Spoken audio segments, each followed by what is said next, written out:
What if the man who showed us how to live off the land couldn't survive the weight of the spotlight? Eustace Conway, the heart of mountain men, didn't storm off, he simply disappeared. No goodbye, no final episode, just gone. But behind his silent exit is a story few know: a man crushed by legal battles, overwhelming grief, and a world that demanded performance over peace. This isn't just about survival, it's about what happens when the wild becomes a stage. Stay with USB, because this untold story will leave you stunned, inspired, and deeply moved. Eustace Conway wasn't born in a cabin, but he was born for the wild. Raised in Columbia, South Carolina, he came from a long line of educators. His father, Dr. Eustace Robinson Conway II, was a respected chemical engineer with a deep love for the outdoors. From a young age, Eustace was taught to read the land, like a textbook, hiking, foraging, building fires, and canoeing with his father, while other kids were learning to drive. Eustace, at just 17, left suburban life behind and walked into the woods for good. He built a teepee, wore buckskin, and learned to live like the people who came before us. He hiked the Appalachian Trail, canoed more than 1,000 miles down the Mississippi River, and even rode a horse from the Atlantic Ocean to the Pacific. His journey was so extreme, some questioned if it was real. But even if the Abernathy brothers had done something similar in 1911 as young boys, what Eustace was chasing wasn't fame or records, it was truth. By 1987, he found the place where his vision would come to life, 107 acres near Boone, North Carolina. He named it Turtle Island Preserve. Over the years, it grew into a 1,000-acre haven where no power tools or modern machines were allowed. Every structure was built by hand. Fires came from friction, not lighters. Food came from the land, not the store.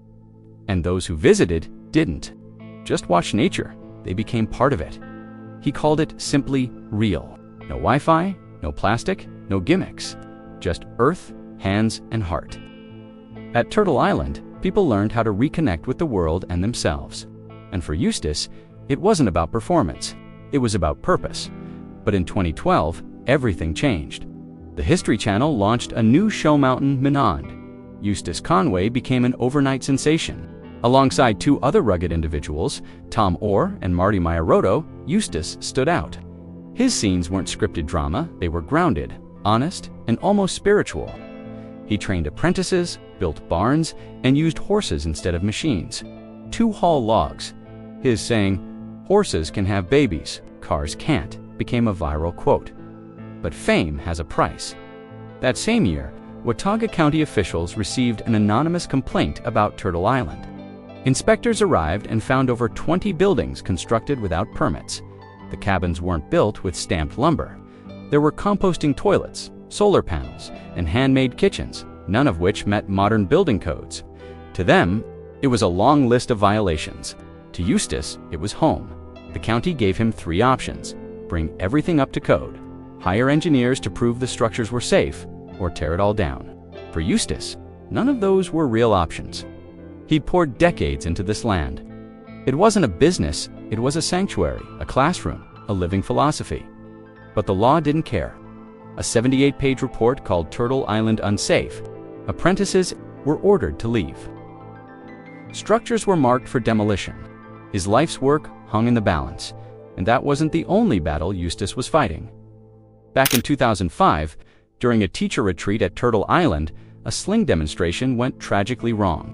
A rock misfired and struck a visitor named Kimberly Baker in the face, blinding her in one eye. A lawsuit followed. 2 staffers settled with her for $400,000. Eustace paid $75,000 out of his own pocket. He was supposed to mortgage part of Turtle Island to pay it, but missed the deadline. She filed another lawsuit. The matter wasn't fully resolved until 2012, the same year Mountain Men premiered. Through it all, Eustace never told his side. His TV contract didn't allow him to speak on production realities or legal battles. So while viewers watched him smile on screen, building fires and teaching students, few knew the storm behind the scenes. Then came the most devastating blow of all. In 2017, Preston Roberts, his best friend, teacher, and right-hand man, suddenly fell ill. Within 3 weeks, doctors found a massive, inoperable tumor on his liver. Blood and oxygen couldn't flow. There was nothing they could do. At just 60 years old, Preston was gone. To the world, Preston was a soft-spoken craftsman. To Eustace, he was a brother. Together they built barns, taught students, and created the soul of Turtle Island. Eustace later wrote a tribute so emotional it shattered readers. He called Preston the most generous, devoted man I have ever known. He shared a story of how, during Kathleen's illness, Preston wore a pink tutu in the snow just to make her laugh. That's the man he was today.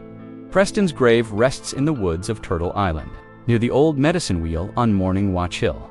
Visitors leave carved stones, feathers, and heartfelt notes. Some say the forest grows quiet when you stand. They're as if it remembers by the time season 11 of Mountain Men aired.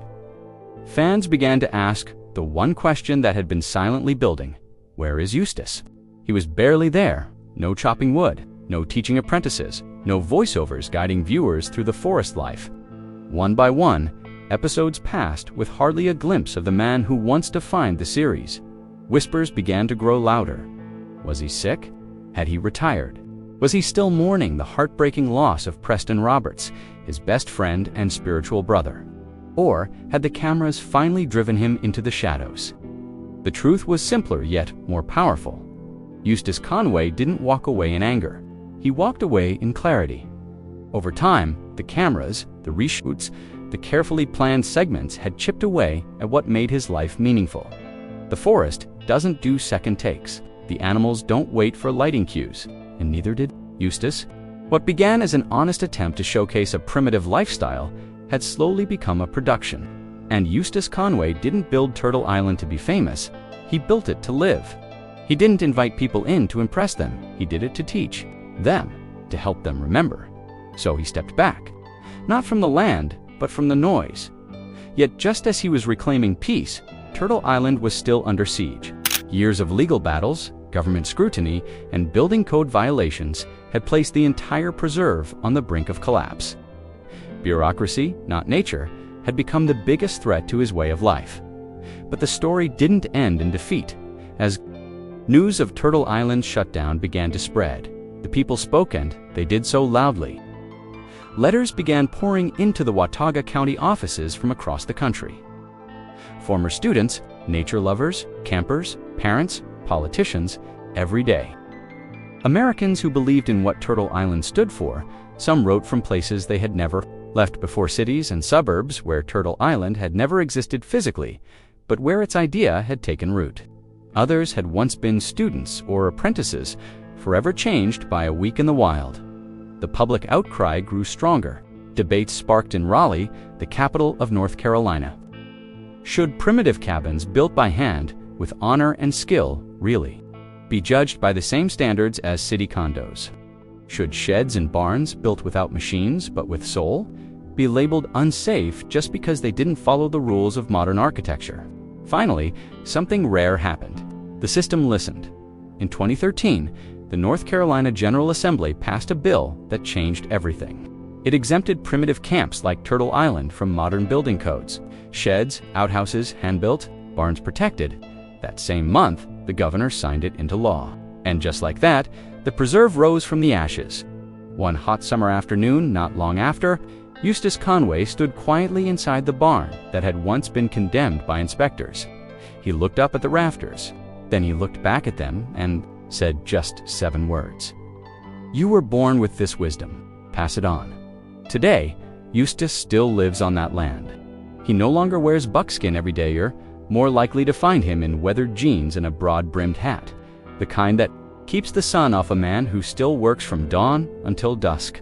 He doesn't post online. He doesn't chase clicks or followers. He doesn't sell t-shirts with catchy slogans. What he does is teach, not in lecture halls, but under open skies, with muddy boots and calloused hands, and lessons carved into wood and stone. Every apprentice who lights a fire with sticks, every visitor who eats from a hand-dug garden, every camper who sits in silence under the stars, that's part of Eustace Conway's legacy. And in a world drowning in distractions, screens, and noise, Eustace Conway remains a whisper in the wilderness, a quiet voice that says, "You don't need more stuff, you need more soul, not faster Wi-Fi, but deeper roots, not likes and retweets, but the knowledge of how to grow your own food.